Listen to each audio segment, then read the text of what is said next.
Nice rainy day.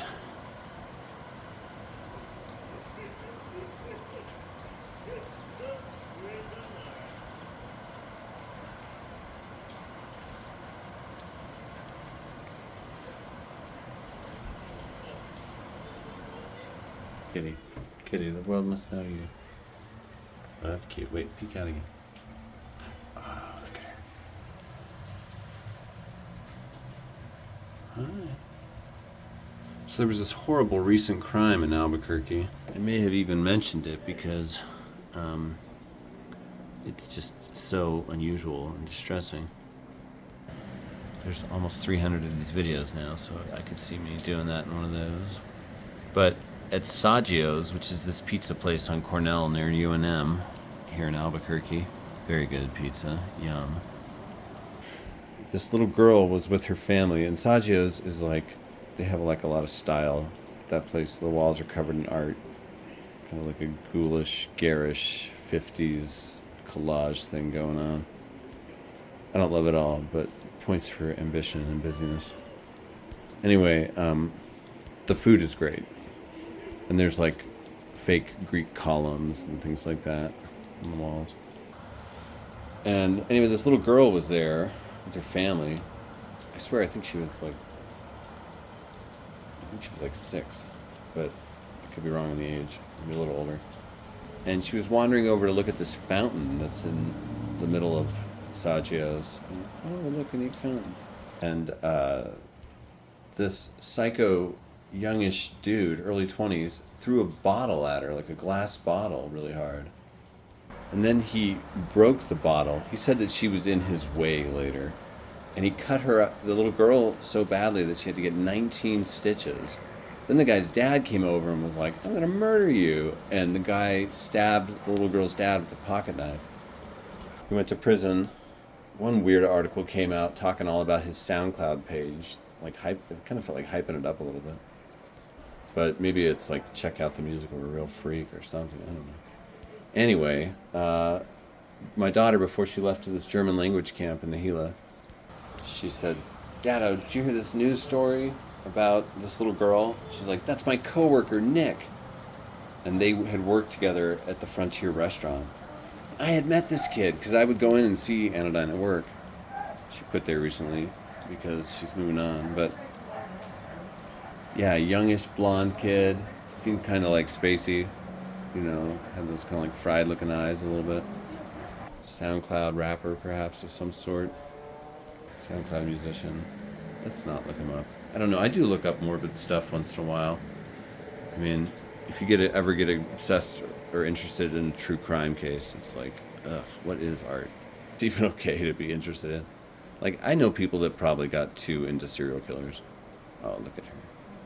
I know someone who carries around a Leopold and Loeb tote bag, or a Jeffrey Dahmer tote bag, and has a Leopold and Loeb tattoo. I mean, but it is interesting to know like the extremes of humanity. Look at this drama.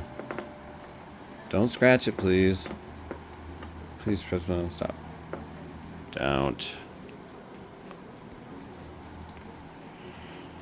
Anyway, Anodyne said she used to get stuck in rideshare rides going home with him and like a bunch of other employees, all getting dropped off one by one after work sometimes. Because at places like the Frontier, you work till late, you know. And she said he'd always try to get her to dab him up, and she would refuse. She got bad vibes from him and thought he was creepy. Turns out, yes, and very unstable. I mean, that's so messed up. Guilty by reason of insanity is what I would say to that crime. How could he not be? Does it seem like I have a different, insane, horrifying story every week, living where I live? Living in the world in 2025. I feel like we all probably have crazy stories. But I do feel like I have a lot of them sometimes. I think my life attracts strangeness sometimes. It seems to, anyway. Maybe everything's just weird. These pillows Anodyne brought really complete this couch. Good job, Anodyne.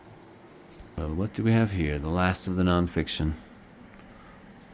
We're almost 5 minutes into the video, and we're about to start looking at the books that are probably mentioned in the thumbnail of this video. And the title.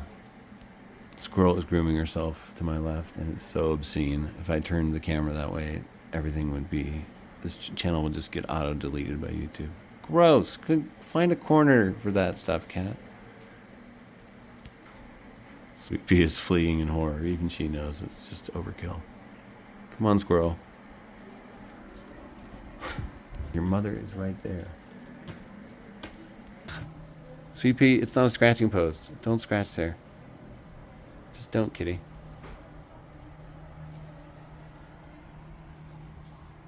Poor Sweet Pea. She's had an interesting life story. She had a great kittenhood. Grew up in the old house we lived in. Then she got adopted to a mom and 2 toddlers. And the toddlers were insane and never stopped terrorizing her. And she got a complex. And she got given back to us. And then Anodyne took her, and she was her cat for a while. She lived with a cat that she never became friends with for like a year, named Goldie. Sweet Pea and Goldie in salt and pepper shaker form. Anodyne brought these as well. Squirrel. Well, this book looks fascinating to me, and look at it. It's beautiful. It's got a wraparound cover, the best kind where it doesn't have a white panel. Oh, there's kind of a slight dark box around it. It's fine.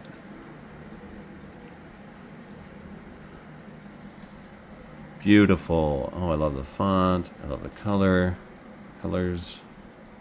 It's perfect. Oh, except for that. I need to get this alcohol solution and scraping tool that they have at UNM bookstore for the employees. It was so amazing. Great for cleaning off books. Crime and Civil Society in the 18th Century. The London Hanged. You know this book would be interesting, and you'd see roots of our current day. Time passing over lots of centuries is so wild. Crazy to think about.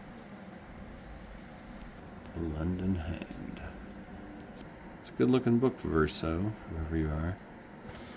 Do y'all know the 2 halves of a book are verso and recto? This is verso, this is recto. Cognate with right. So you can use that as a mnemonic device. Formatting stuff, you gotta think about things like that. How will this be laid out? Ooh, a history of highway robbery under the reigns of the Georges. Hey. The sociology of the condemned. Origin of the wage. Whoa. Huh. Yeah, this looks cool. The mood will strike me to read this someday. It seems like an autumn book, maybe. So I think I would rather like reading this in autumn. Maybe I'll just hang on to it for long enough that robots can read it to me while I just sit in some sort of sensory deprivation pleasure chamber or something. What will the future be?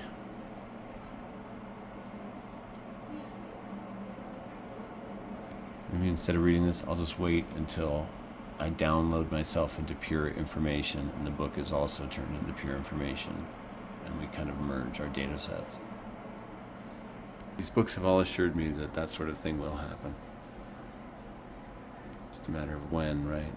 Will we destroy ourselves first? I hope not. I think about the 1500s when the first Europeans came to this valley, 1540 and 1541.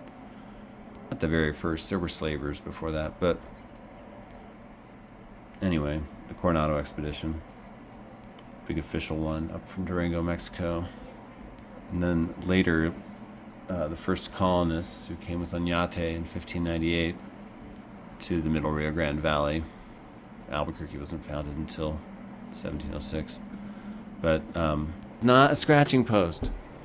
Cactus over here, Prisma. That's just, come on. But I think about those like adobe homes in early Albuquerque built around here, and like how unimaginable a mid-sized city like Albuquerque would be to them. I mean, probably everything would seem unbelievably advanced. The internet, nobody had imagined anything like the internet back then. Think of how much of the now is digitally enabled. Horseless carriages of any sort. Flying vehicles. So I think 500 years from now will be similarly amazing. You know, humans are pretty good at surviving for the most part, but we're really courting cataclysm all the time. During the last ice age, I guess it got down to under 2,000 people. Incredible. What? But we bounced back with all the effects of 2,000 people inbreeding. That's why all humans are messed up. I mean, you have to admit it, we are. But it's like the apes in 2001, you know, the proto-humans. With the power and knowledge, you have the sharpness to make tools. It will have emotional corollaries, behavioral. Wait, there's someone out there. But,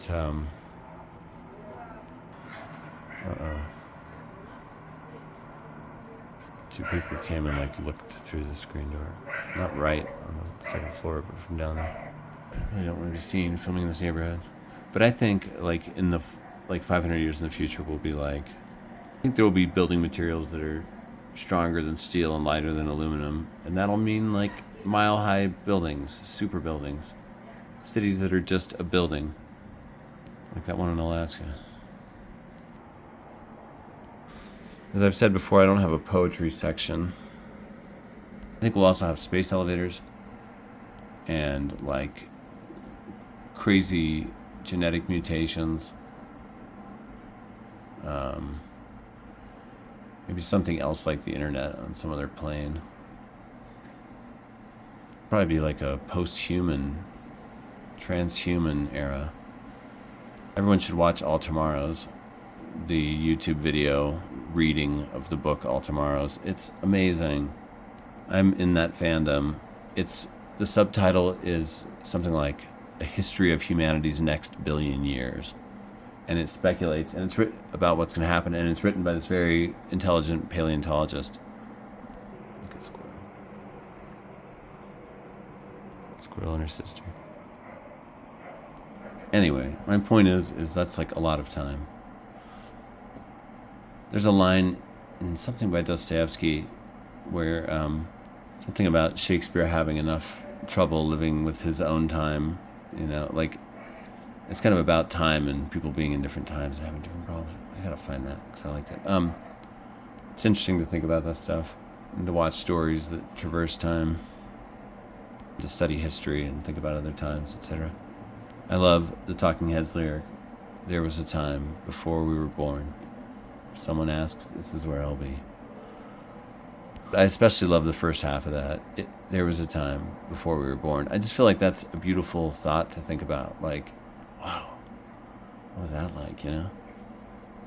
What was that like for me, whatever I am? What was that like for everything else? I kind of had an experience like that watching old home videos. My parents were early adopters of video camera technology, my dad especially, and they filmed stuff starting back in like the early 70s. And even when home cameras didn't have sound. So they have like 2 or 3 years of soundless footage, and then there's sound. And there's several years of footage from before I was born. In some of it, my dad and my brother Matt take a road trip together, and it's the 70s, and they're playing classic 70s rock on the radio, but the DJs are talking about it like it's brand new music, and it's pretty awesome. They play like Marshall Tucker Band and stuff, and they're like, this is a hot new single. And my dad and Matt take a trip to Rainbow Marina, which is the marina on Lake Powell, which was, you know, the flooded Glen Canyon. And many years later, I would canoe around the circumference of that lake after that marina was long gone. And that's crazy to see that footage. And I wrote about, I'm collecting some of my publications together here. I wrote about it. It was published in Booth. This is a beautiful journal. And wow, Booth, good job. And they tweeted, this is the Boothiest piece Booth has ever published about my essay. Apparently, I'm what they're looking for. It's a prose poem, visually formatted work about television static and its descriptions of home movies. It's chapter 1 of my book. It's about ages 0 to 2 or 3. You know, they were the only people that were cool about my chosen writer name. I tried Mike Smith of Albuquerque for a while. I still think that's great. Origins.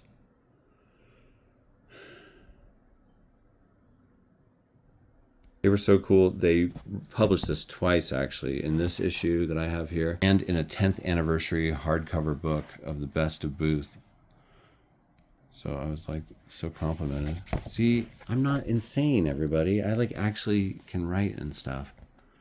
When I'm going off about writing. Yeah, it's kind of funny they paired it with all these bird photos, but whatever.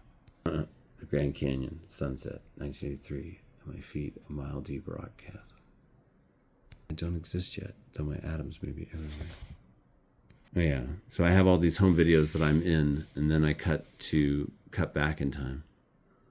Before all that, another tape. It's 1977, and the family appears complete on a quiet gray road in Arizona.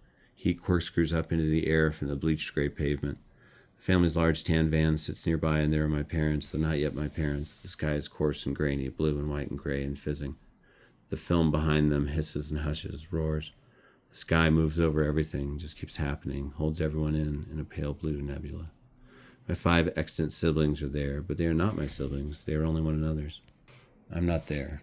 My mom and my older brother Matt, an athletic teenager, have just finished running a race on this paved desert highway, and they have paper numbers pinned to their shirts. The whole family is there. My mom's brother is there, and everyone is smiling, talking, congratulating. They are a genuinely happy family, and none of this has anything to do with me. I don't exist yet, though my atoms may be everywhere, in the air between people, in the water beneath the desert, in the few clouds in the sky, in the food in a cooler in the van. Soon to be a part of my parents, and then a part of me. Elements that were formed by the Big Bang, clumped together, pulled into a molecular cloud, collapsed into a ghostly column of dust and gas, fitted together into atoms that would later be me, be you, me, everyone, Earth. They're there. I'm not waiting to come together, but I will come together. I'm not waiting to have an origin or to go out from it, but I will have an origin, and I will go out. Everything is not leading up to me, but it will lead up to me, among other things. I will come from an unknowable cloud. I will never know the cloud. I will come from a churning field, and then the picture will resolve. It's like I learned about your life, but then I thought about my life. I don't know, man. I was just having all these feelings. That's the point. It's the magic. For real though, I like this piece all right. It's pretty good. And I don't know that those tapes still exist, so I documented something in the nick of time. My dad, who had dementia, took them back. He said he was going to get them fitted onto DVD, but then his dementia got bad shortly after that. We hadn't known that he had dementia. I narrowly saved those tapes from a fire. They were being stored in the basement of the Extraplay building up in the mountains. My dad's it was my dad's playground company, and some guy totally like tweaked out on all kinds of stuff. Tried to steal a car from a nearby gas station, a Chevron station in San Antonio, New Mexico, in the Sandias near my dad's old office, in the basement of which I wrote my first book, Towns of the Sandia Mountains. I had a little cinder block walled office with a bookcase or two and a desk decorated down there for myself. It was kind of hilarious. Definitely the most picturesque office of my life. It's like a 2-story concrete cylinder deep in the basement of this building. Anyway, years after that, this guy tried to steal a car at the Chevron station next door, but the key fob had this thing that makes it go inactive or turn off if the owner of the key is not near the key or near the car or whatever. Like you have to have 2 different elements together. And so the car just auto shut off, and the car then crashed into my dad's office. Nobody was there at the time. This guy then ran to the office and broke in, and then had this giant standoff with the FBI there. And he claimed afterward, he started a fire in it during the same time also. He claimed afterward that someone else was in there lighting fires, and he chased him in and tried to stop it. Haha, nice try. But in his mugshot, he looked severely beaten. I think when they finally got him out of there, they just all beat the crap out of him. I'm not for police violence in that way. Apparently, shortly before all this, he had gone to Burger Boy and tried to steal frozen food from there, and the cook, who I kind of have known before, was like, "You can just have some food," and she gave him food. But that didn't calm him down. He went and tried to steal that car, and then all that stuff happened. Anyway, just before that had happened, I had gotten all the videos out of the basement, the home videos, to write that essay. And anyway, it had occurred to me, and I've been thinking a lot about the Big Bang and how a percentage of the Big Bang is in television static, and that's crazy. The cosmic microwave background radiation, you know. Yeah, but check this out. I'm in the same issue as an interview with Jonathan Franzen. You could say I've really made it. You know? I'm basically super famous. No, but that is cool. I love when you're in a journal with, like, talents you respect and know are the real deal. Look at that. Mike Smith of Albuquerque. That's a way cooler name than Michael Farrell Smith. And it's actually truer because it's more specific than a name. It gives a geographical location as well. So instead of a pseudonym that makes it less true, it's more true. Still think it's good. But editors couldn't handle it. Every other journal got it wrong. Tin House just refused. They're like, nope, you're Mike Smith. It's tacky. I'm like, it doesn't look tacky. It's a different sort of name. Artists come along like that once in a while. You gotta deal with it. Remember when Prince changed his name to a symbol? We just rolled with it, you know? Goes away later. I moved them from more general nonfiction sections. I feel like they should be in memoir, because they all have memoir works by me in them. Dang, it's really coming down, kitty. Okay, we're one book in. 21 minutes into this video. Huh. Okay. Alright. Yeah, that could... see that I have a problem. Alan Dugan, poem 7. They put a circle on there. It probably means something. A National Book Award winner. Hey, that's cool. Look at me. National Book Award winner.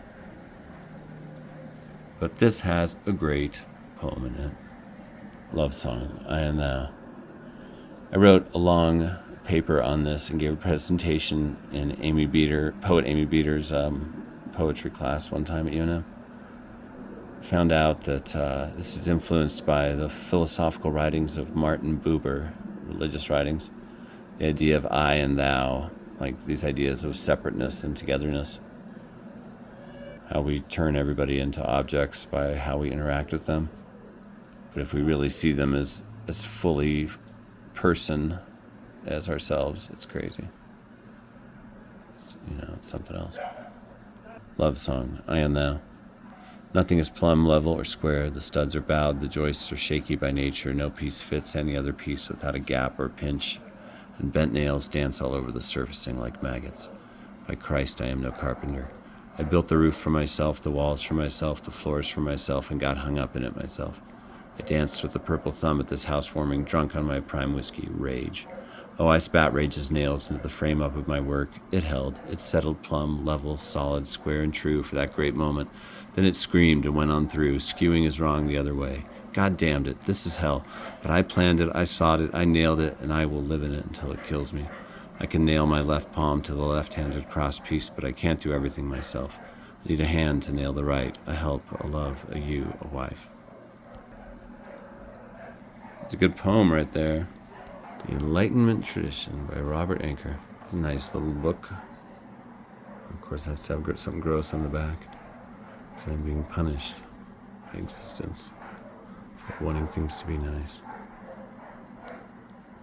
Every nice thing has to have something gross about it. That's the rule. Otherwise, we'll find joy on this plane and fail to seek continually through the multiverse for the next level. The Enlightenment Tradition. Voltaire typified this bourgeois reaction.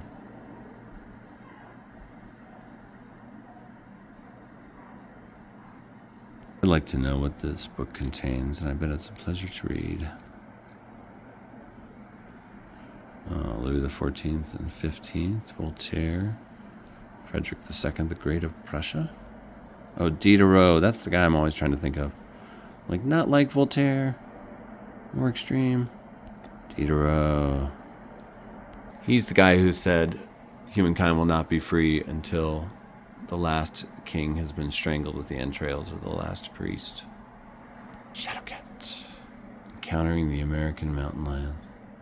Oh. Alright. Do have some in-house panthers around here. Hello. Also, Rick Bass has writing in here. He's just one of the best nature writers. His short stories are so good. Terry Tempest Williams, she's awesome. I actually got to meet her and talk with her at Bookworks after an event. And I gave her and her husband, who's also a writer. I'm sorry, I can't remember it. Didn't even know that fact about them until then.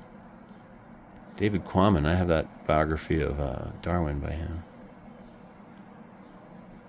Rick Bass is so good. But anyway, I gave Terry Tempest Williams and her husband a flash drive with my essay, The Book of Mikey, Another Testament of Mikey, because she sometimes writes about her former Mormon heritage and so on. And I think it was a little too strident and weird for them. I never heard back.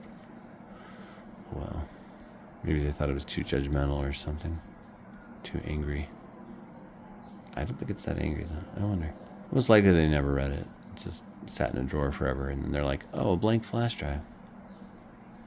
Terry Tempest Williams is a good writer. She's got this book, Refuge, about the Great Salt Lake and the birds along it and her life around it, and it's great. Sister Liam is a big fan. Oh, Ellen Malloy, the Anthropology of Turquoise. Yeah. It's currently in the southwestern section. Anyway, but I guess it's all these writers writing about mountain lions. That's awesome.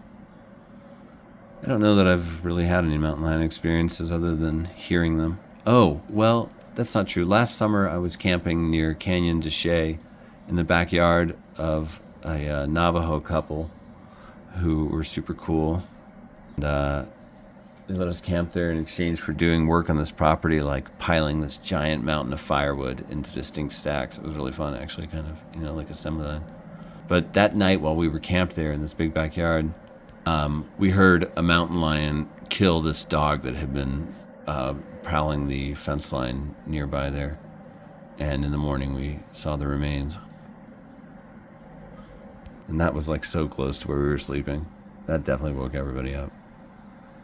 Poor pup. Looking for Abby's lion.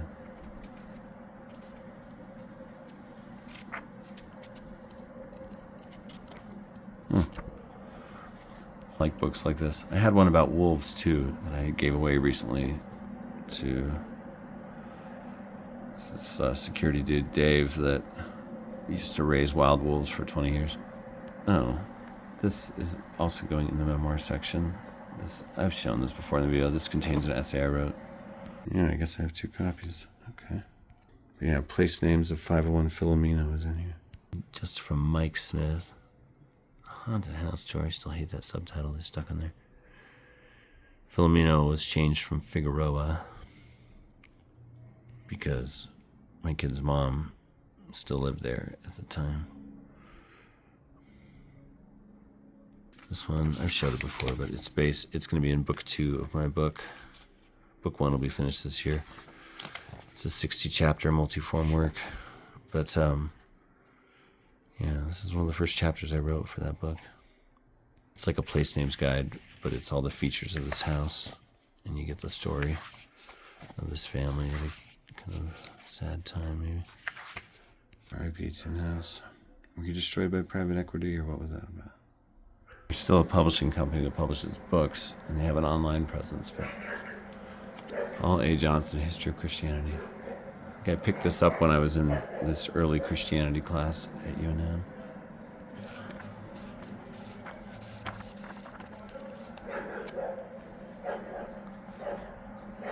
I used to know a guy named Paul Johnson in Alaska.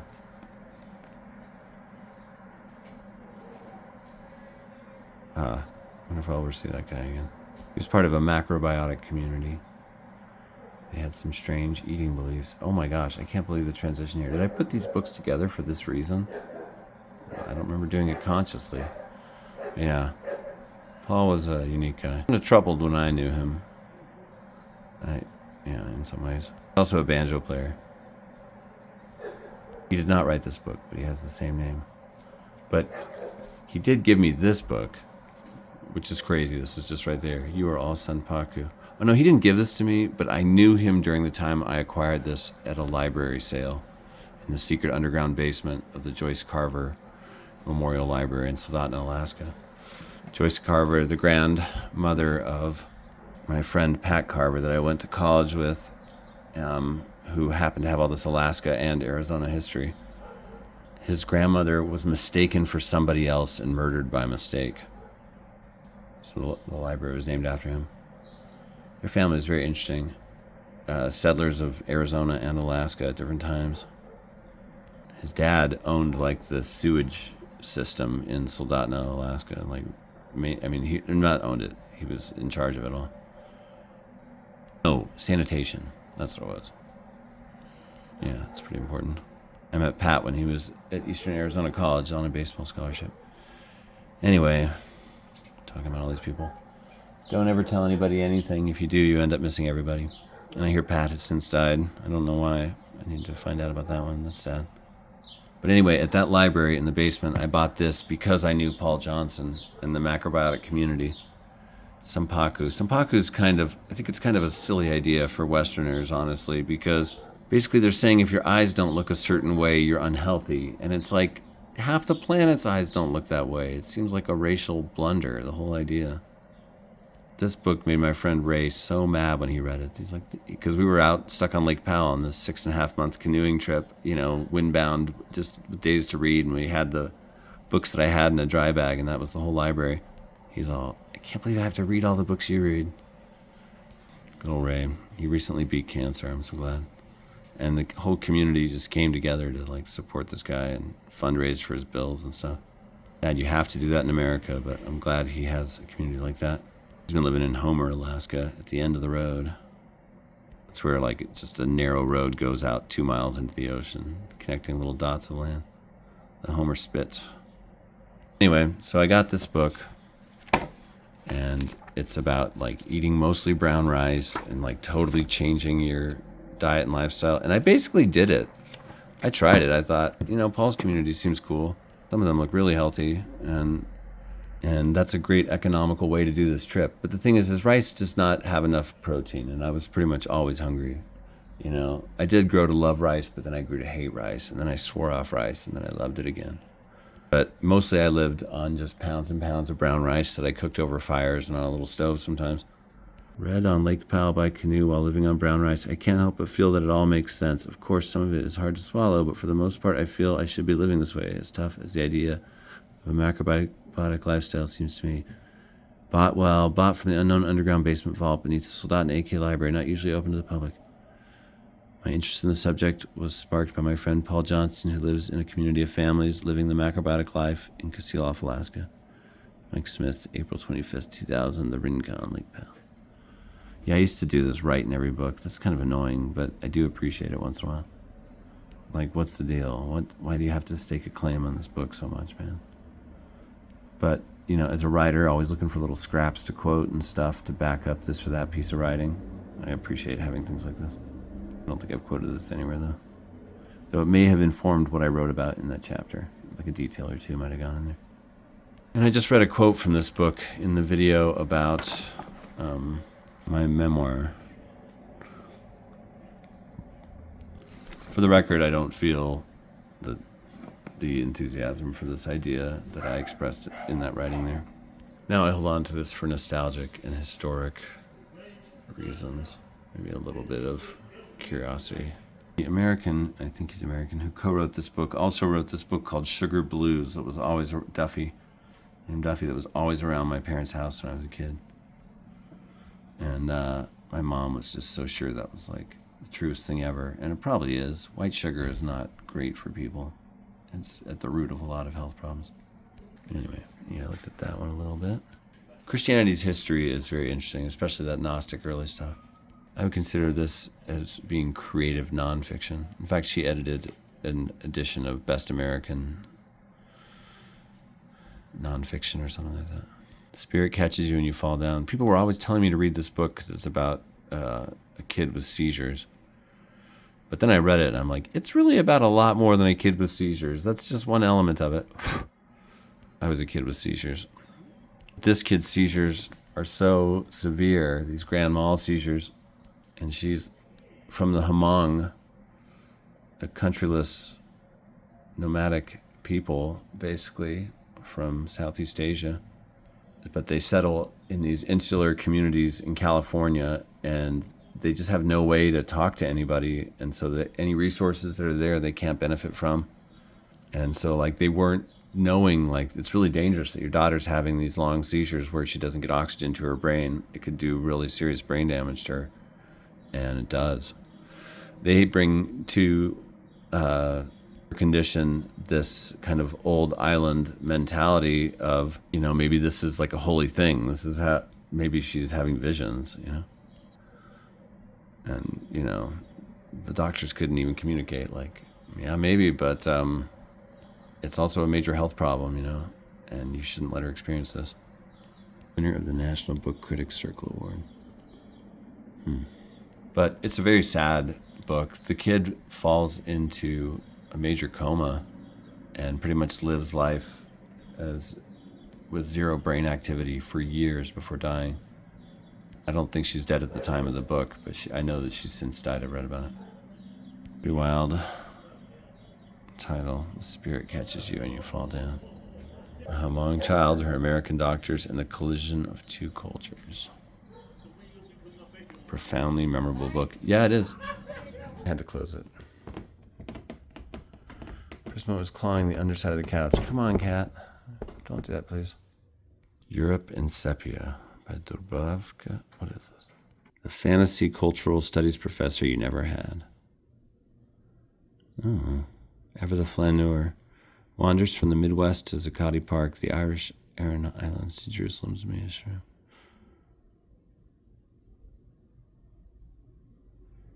One finger on the pulse of an exhausted Europe, another in the wounds of post-industrial America. Well, this doesn't sound like a lot of books I own. Essays on Europe. Kind of poli-sci type travel writing, maybe? The book design, all right. Feels good. This is a book design you can trust. This design's not gonna steal your car keys and take your car, drain your bank account.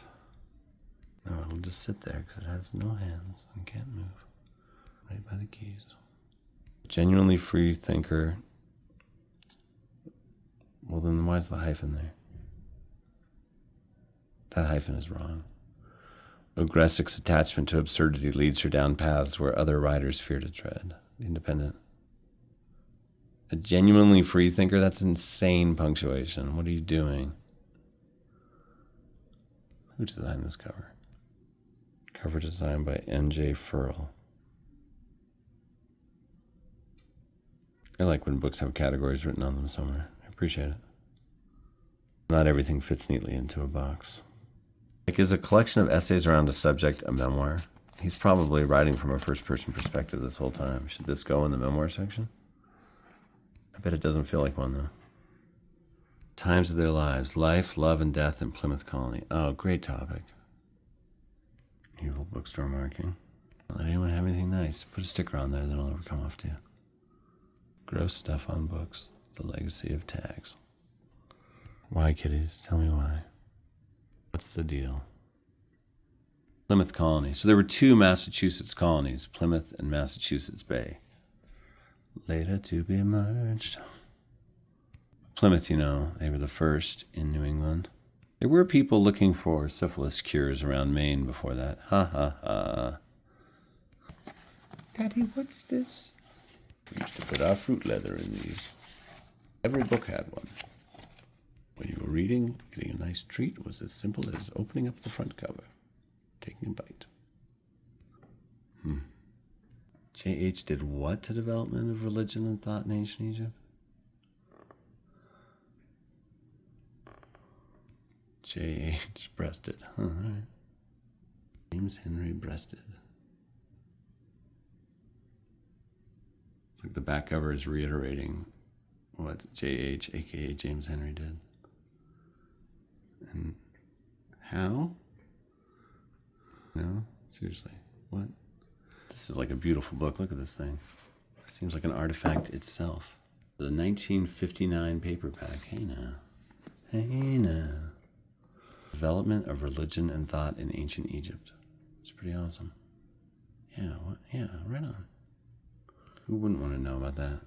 y'all ever heard that great William Burroughs recording of him reading about the 9 souls from the Egyptian Book of the Dead that every human contains? It's fantastic. It's so memorable. Kind of stays with me in a really shivery way. I remember seeing and getting yelled at for touching the Rosetta Stone when I was a little kid at the British Museum. But I have touched the Rosetta Stone. I felt a shock, and ancient wisdom came to me. Worship me, join my cult. No, not all that part, but I did get yelled at. And that guy should have yelled. If I had his job, I would have yelled at the kid touching the Rosetta Stone too. But it seemed pretty solid, and probably lots of people have touched it, and it's mostly fine. But we've all seen how things can get worn down by use, Guess it's just going to be a long video because I'm going to finish this nonfiction section and then figure out what we're doing next. Okay, here we have a book that influenced me. This is a critical biography of Joseph Smith, The Life of Joseph Smith, the Mormon Prophet. Oh, No Man Knows My History, it's called. By Fawn M. Brody. I used to have a paperback rebuttal that I kept with this one, and then I just got rid of it because I just couldn't imagine hanging on to it forever. But it was the Mormon response by Mormon quote-unquote scholar Hugh Nibley. I knew his grandson, and he said that guy was like loopy in his later years, and that he would like find ancient Book of Mormon discoveries in his backyard all the time. Of course, that can happen, as my own dad attests. But his book was called No Ma'am, That's Not History. And it had like one footnote. It was not scholarly. But this is an interesting book because it's written by someone who was a Mormon and had belief in the Mormonism, who I believe remained Mormon unless she was excommunicated, which she might have been. No Man Knows My History. She probably was. This guy. I don't like plowing. I'm going to make up a story. Maybe people will believe me and I won't have to do this crap anymore. No Man Knows My History, The Life of Joseph Smith. Yeah, 14 years old when he claims all this stuff started. What's this? Albuquerque Film Club. I saw a couple of these. Or I meant to. But that's from a long time ago because I read this back when my mom was still alive. I remember her being upset I was reading it. I was all, why do you have it in your and Dad's collection? She was all, well, she is Mormon. Because my parents were kind of edgy. They had some stuff around that I've heard attributed to people for eroding testimonies and so on. Like they had Joseph Bushman's Rough Stone Rolling. That's a famous one. I've talked to a few people that are like, once I read that.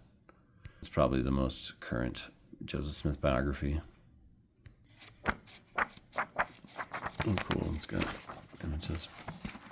But this definitely like shook my faith a bit reading it. I had read it when I was kind of already out of it belief-wise, but was still like going to church and just going through the motions. Because I grew up in that stuff and its claims are deep and varied.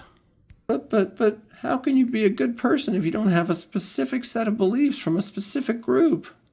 Do you hear yourself right now? Anyway, it's a 1946 copy. The binding is not great, I can tell. Covers are a little floppy. It looks linty and smudged. But, yeah. Maybe this is a good book to exist because Mormons feel not threatened enough by it generally. They keep it in their homes. Sometimes. But it does try to be critical. And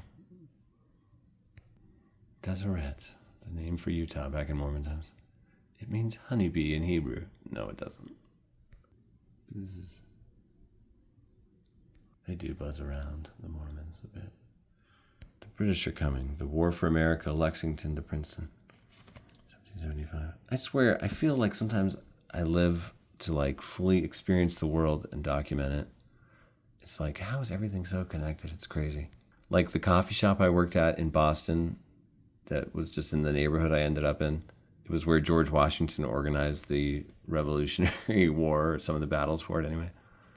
Ralph Emmons' old house in Emmons Square is now a much divided coffee house and other things. I remember at college being completely unable to play that game 6 Degrees of Kevin Bacon where you have to go by steps to Kevin Bacon from any name or something. None of us knew anything about pop culture or anything in the friend group I was in. Like, beats me. Oh, I ran into a celebrity once, or my cousin did or something. But now I feel like everything's 1 or 2 degrees away. It's crazy. Volume 1 of the American Revolution trilogy. You know, I've never regretted learning anything about history. You gotta watch the tone of some American history sometimes because it gets a little rah-rah, complicit with the myth of empire, etc. I would read this, especially if I was traveling to New England, I think, or wherever. Philadelphia. Okay, and one last book, and this is something we may have looked at in a recent acquisitions video. Documentary History of Slavery in North America. Amazing. I think this is also from that teacher, Roban Harrison at Monsanto. She must have cleaned out an office of a couple of decades because she really had some great stuff in that giveaway pile. But I understand, if you've read something or used it as a reference for a long time, it feels good to get rid of stuff. I mean, I purged my book collection from 11,000 down to whatever the collection is today. I think it's 3,000 or 4,000. Maybe I'll count it sometime. That could be a series of videos. That sounds insane and annoying. Maybe I'll just pay one of my kids to do it. All right, so that's the last of the nonfiction. I'm going to move that Europe in Sepia to the memoirs section. I think I'm more likely to read it there. It's going on a bulletin board. Prismo's going into a box, and then she'll burst out, and we'll film a hit video. That will also be the fate of Squirrel. Maybe Sweetie. Yeah, my cats are like, we don't do viral stuff. We're more about kind of like lying down. Not the most accessible corner, but what do you do? Kind of smells catty over here, but I don't see evidence of anything.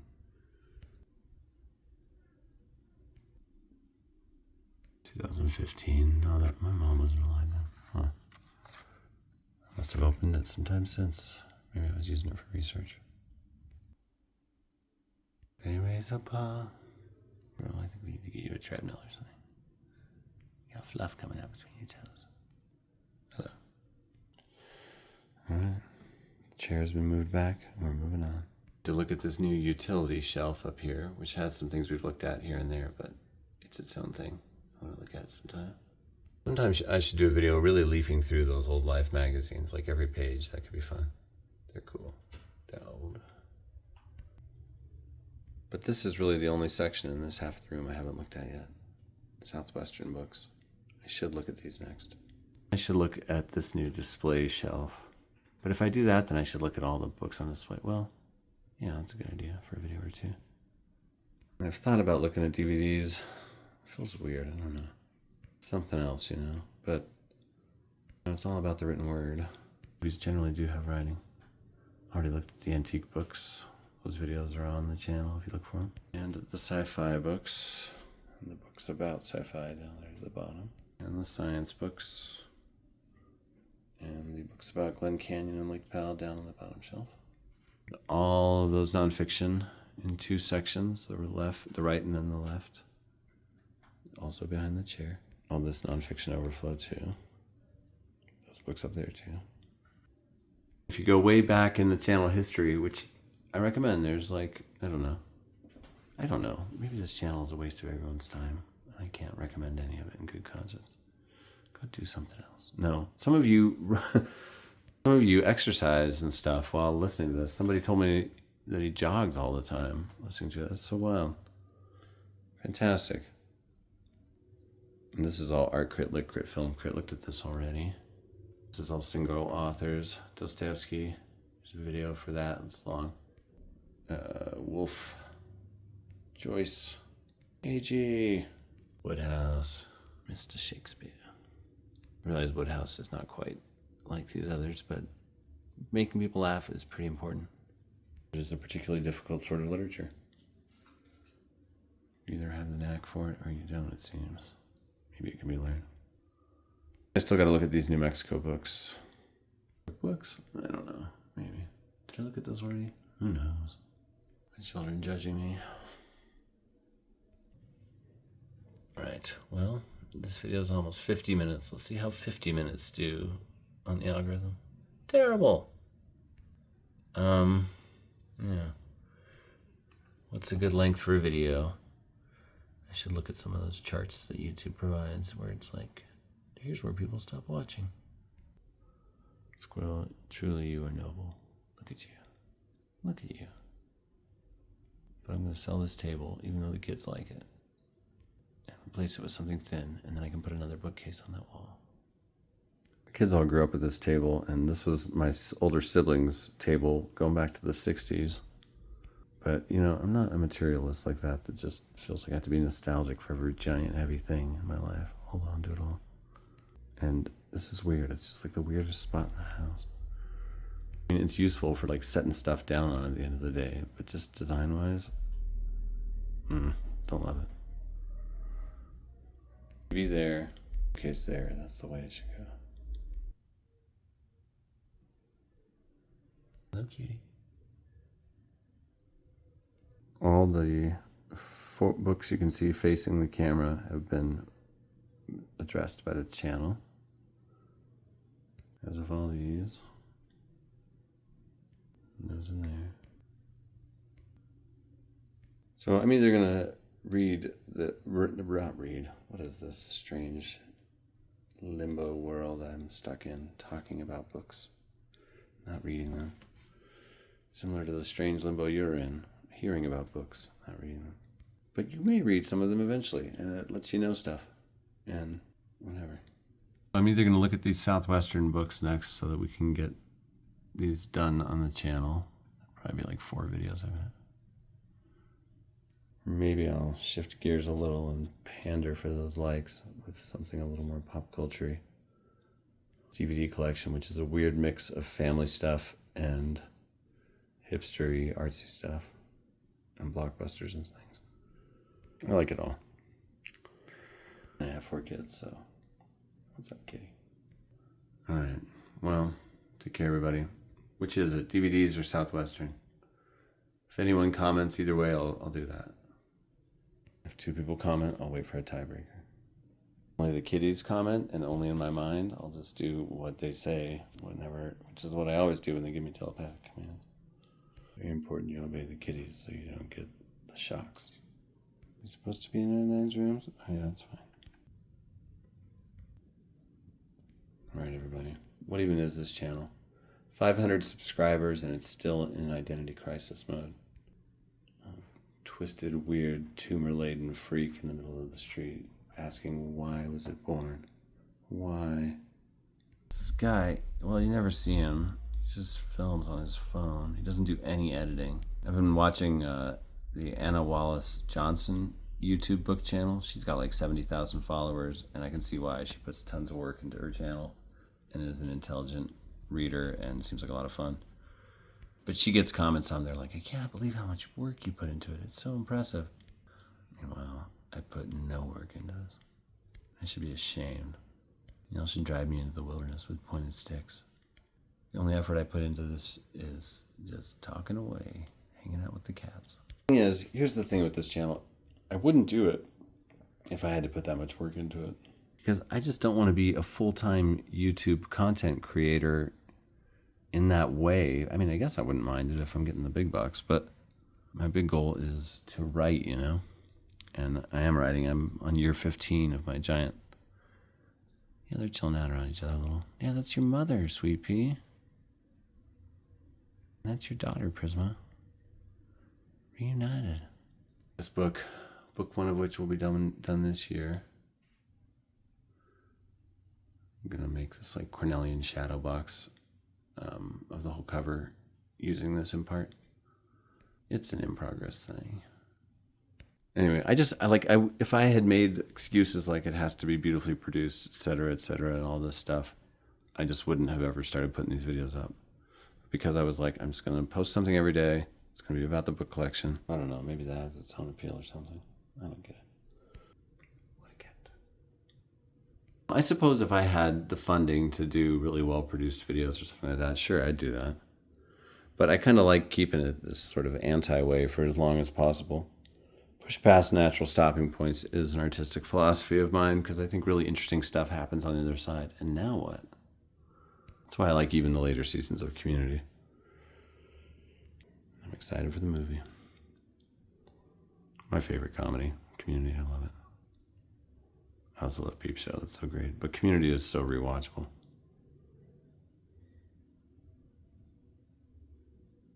Peep Show was, but I think I watched it too many times. Okay. Well, take care, everybody. Thanks for being out there. If anyone has recently inherited a bunch of money and is like, what do I do with all this? Hit me up. I'm at Michael Farrell Smith on PayPal.